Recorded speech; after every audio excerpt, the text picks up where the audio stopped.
Yo, what's up guys, welcome back to another video. This is a reaction to the traumatizing reality of being an ant by Casual Geographic. I've reacted to this channel before and I did enjoy it, but I had issues. My most recent reaction, which was probably over a year ago, I had problems with, so that's why I didn't react to this channel after that. But I did really enjoy watching the videos from this channel because it's like weird funky stories about nature that, I don't know, it's just intriguing, just these random stories and all that. But yeah, we're going to jump into this, hopefully going to enjoy. Links are in the description to my Patreon. Videos like this that do get blocked or whatever, go into my Patreon. Plus there's a lot of other reactions there as well, like movie reactions, TV series reactions, all that good stuff. And yeah, if you want to see that, links are there. But if not, let's just jump into this and see what it is like to be an ant.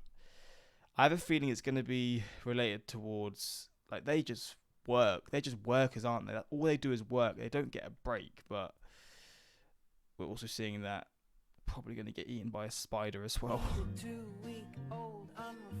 Just jumped into it. Oh, mate. Life kind of sucks. Don't get me wrong, the gift of life is a beautiful thing and all that, but then again, none of us really asked to be here, and then one day you gain consciousness, minor character development followed, and before you could blink twice, you got student loans, a job, and taxes. All that aside though, we actually have it pretty good. I mean, we could be ants. Because in the game of life, ants have some of the most creatively cruel game overs of any animal. To be fair, ants do have a lot going for them. They take the whole strength in numbers thing and put it on steroids, resulting in a eusocial insect able to weaponize its Wait, ants can take out a scorpion? community to take down threats hundreds of times its size, like an angry Twitter mob. The all-for-one mentality is how ants have managed to stay in the game for well over 100 million years, with today over 12,000 flavors of them seasoning virtually every part of the earth that isn't Antarctica. The problem with being so ancient is that your neighbors have had that much time to evolve around your existence, which often involves using the ants' own habits and traits against them, and trust me, you're gonna see just how ridiculous some animals got with it. Plenty of animals' grocery lists have ants on it. It'd be virtually impossible to list all of them, but here are some of the most memorable for us and traumatizing for the ants. For example, this is an ant graveyard, and most ants don't find out till it's too late. That's because the ant line is the equivalent of a Call of Duty camper that digs a funnel-shaped crater in the sand and then hides in the center of it, completely invisible to the rest of the world. Bruh. All it takes is one ant to step into the death trap to get sent sliding into the center. And with the shifting sands and the ant line tracking the ant through vibrations and actively flicking up sand, the harder the ant tries to struggle, the further it slides into the pit. That is like hell, man. That's so scary. Imagine being the ant in that position. Flipping hell. Directly into the snare trap jaws. And considering some ant lines can spend years in a stakeout, once they do grab the ant, they'll spend years. That's gotta be cap. What? They waste little time injecting it with venom to paralyze it, along with enzymes to digest it from the literal inside out. Which is when the ant gets its actual life essence sucked from it by the ant line drinking its liquefied insides. And once the ant serves no further purpose, the ant line yeets the violated corpse out the trap like an empty Capri Sun, and then goes back into its homicide hovel to wait to feed on. What a sad little life. If that's what you do, god damn, that is brutal, man. On the next ant's mistake. And if that process sounds familiar, it's cause this is bar for bar what the Sarlacc pit from Star Wars was inspired by.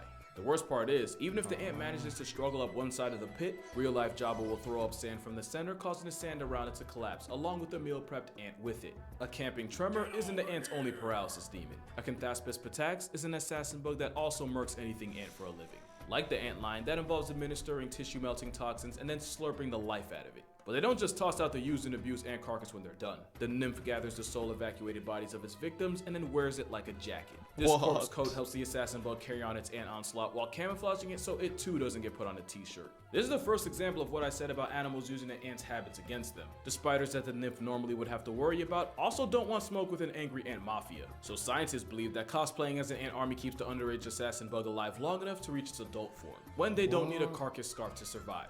But it also means that an ant's entire existence can really come down to being a part of some assassin's ensemble. I only listed 2. It gets so much worse. Forward flies are one of the biggest ops to an ant's pursuit of happiness, to the point where the United States tried to weaponize the flies against them. The nightmare starts when a forward fly, which can be easily mistaken for a fruit fly, penetrates the thorax of the ant and then leaves behind an egg and then just takes off like only a destructive deadbeat can. This doesn't tiny. How the hell is it doing that? Kill the ant, but the events that follow make it wish it did. Because once the egg hatches, it migrates to the ant's head where it begins eating it Oh. from the inside. The victimized ant is alive for all this, but seemingly goes into a catatonic state. After a couple weeks, we're basically talking about a zombie ant getting its vessel carjacked by the fly larva. That's not hyperbole. The larva devours the ant's brain in its last chance of free will and then forces the self-imprisoned ant to just wander around aimlessly. Eventually, the larva manages to guide the ant to its ideal nursery grounds, that being some leaf litter or a crack in the soil. And in its final act, and after weeks of pretty much being locked in the sunken place, the ant's head literally divorces the rest of its body as the felony fly larva spits out enzymes that destroy the very membranes keeping the head and body together. It spends a little more time using the disembodied head as a crib before it pupates and crawls out the long past tense ant's mouth.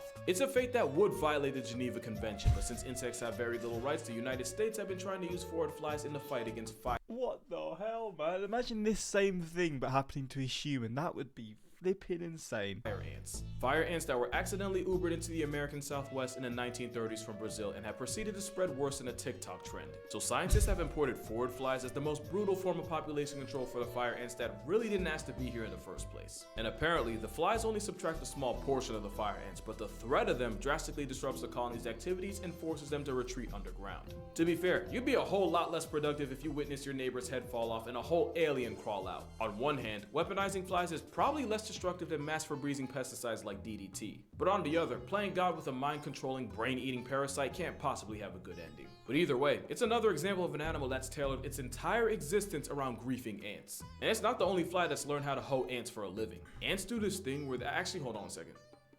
Okay, we're good. Ants often do this thing where they'll feed another ant by regurgitating into the mouth of the receiver. Oh yeah, it's nasty, but not only are they sharing food, but ants like carpenter ants transfer proteins to help boost disease resistance and overall colony immunity. Enter the flies. One species of South African fly figured out the signal one ant will use on its donor to initiate the food transfer. So the flies come in and use the signal touching the mouth region of the ant to force it to give up its food. What? What the fuck, man? Oh, they've advanced way more than I thought they had. A fly? How the hell is a fly done that way? I guess ants have no eyesight, little to no eyesight, right? So they don't really know which is which. And as smart as they allegedly are, the ants aren't smart enough to realize they're getting fleeced out of food by a fly, which is probably how they got the nickname the ant mugging fly. Like I said, hundreds of millions of years is a lot of time for your ops to study your playbook and use it against you. Because when ants aren't getting trapdoored by ant lions, finessed by flies, or turned into a light flex by an assassin, ants are often the victim of some of the most complex manipulation in the entire animal kingdom. One example is how this entire butterfly's existence depends solely on deceiving ants. The Alcon blue butterfly has no weapons, no venom, no armor at all. But what they do have are pheromones that are almost identical to that produced by ant larvae. So when the caterpillar airdrops itself down to the forest floor, it's almost immediately taken in by a colony of ants. By mimicking the ant equivalent of a new baby smell, the caterpillar manages to get VIP treatment from the same ants that could turn it into coffin stuffing. The ants carry it into their nest where they feed the caterpillar like one of their own. To the point where if there's ever a food shortage, the intruder manages to savvy its way into getting Oh, that is crazy. So the caterpillar's getting done here, but I guess it's got a secret little thing that it fights back. Over their actual young, especially since the caterpillar's able to mimic the sound the ant queen makes in order to get more attention. And Oh, what? I get that it took millions of years of trial and error to get it right. That is some wild commitment. The Alcon maintains the fraud for 2 years until one day it pupates and flies out the ant nursery. What the fuck, man? This is blowing my mind. With the ants unaware of just how hard they got played. This game plan works out so well for the butterfly that even one of the slowest animals on Earth takes a cue from them and pulls a fast one on ants. Ants love eating snail slime. I want you to remember that piece of information. It's going to be real important later. But one species of snail will purposely secrete slime in order to attract the ants who kidnap it and carry it into their nest. Since most ants will 100% eat a snail alive, at first this looks like self-subtraction with extra steps. But once carried into the ant fortress, the snail suddenly stops releasing the slime that got it there in the first place. And somehow not being seen as food gives the snail diplomatic immunity, and they're able to move around the nest untouched and even feed on the groceries the ants bring in while contributing a total of nothing. But at least with the Alcon blue and the snail, technically no one really gets hurt. But one animal manages to not only completely manipulate its ant mark, it does it in one of the most ridiculously complicated ways possible. Go get a snack if you don't have one. This finna be a novel. The jihad starts with a parasitic flatworm that enslaves the ant through mind control. You see the pattern here, right? Completely against its will, the ant is forced by the flatworm shacking up in its brain to climb up a flower or stem and clamp its jaws around the tip of the stem where it can wait for up to 2 months. Wait for what exactly? Basically for an animal that eats grass to come in and take the zombie ant with it. End of the road for the ant, but the parasite manages to make its way into the liver of its new host, which is probably why the flatworm is called the liver fluke. And if you think getting lodged inside a cow's liver is a dead end, then you must not have believed me when I told you how needlessly complicated this stuff gets. While feeding on whatever cow, sheep, or rabbit unintentionally murked the ant, the fluke lays eggs that then get deuced out by the same host. Those eggs don't get to hatch until a snail comes along and eats the droppings, along with the eggs in them. And it's while getting taxied by host number 3 that the eggs hatch and proceed to irritate the snail to the point where they get ejected, along with a good amount of snail slime. You remember what I said about snail snot and who likes to eat it? And it's once an ant feeds on the contaminated, parasite-loaded goop that this vicious cycle restarts itself. Pretty much the liver fluke's life cycle looks more like a Family Guy cutaway. But instead of Meg, the biggest casualty in all of this is an ant that thought it scored an easy meal, but instead gets turned into an easy lick. And I know what you're thinking, and yes, there's a fungus that does the exact same thing. Ants live through The Last of Us firsthand when a cordyceps fungus infects an ant, robs it of its life choices, and then forces its new vessel to climb up high enough until it makes it clamp its vice grip jaws around a stem, and then it just stands there waiting for the sweet release of permasleep. And once the ant becomes a was, its withered body becomes ground zero as the fungus proceeds to explode out of it, with the fruiting body growing out of the decommissioned ant's head.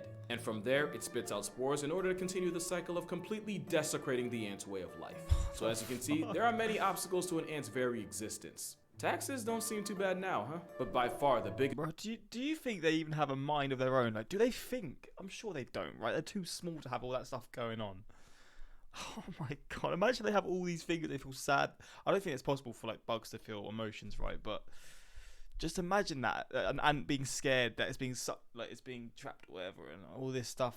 It's just a horrible life, man. Biggest threat to ant survival are other ants. Ants regularly commit acts of war against other colonies, and the outcome is just as horrific as you'd think. Apart from the mass slaughterings, ants regularly participate in slavery. When ants like the red formica raid enemy nests, it's not enough for them to red rum any adults that try to slow them down. They'll make off with as much of the victim colony's larvae as possible. In a season, they can abduct thousands. Back at the kidnapper's home base, the stolen children are born with no way of knowing how they got there and are conditioned to serve the colony that massacred their family. The kidnapped are made to do tasks such as maintain the nest, go out and search for food, and even look after the next generation of baby snatchers. They'll even do that weird food transfer vomiting thing I told you about to feed their own captors. But don't think for a second that the kidnappers get off scot-free. Eventually, the enslaved turn on their kidnappers by hitting them where it hurts the most. Is this true? This is true. This is like a movie. I want to see a movie of like the life of an ant, of them being kidnapped and then getting their revenge at the end. This is like the plot for a Hollywood film. A good number of the slave maker ant pupae get murked by the same slave workers that were supposed to be looking after them.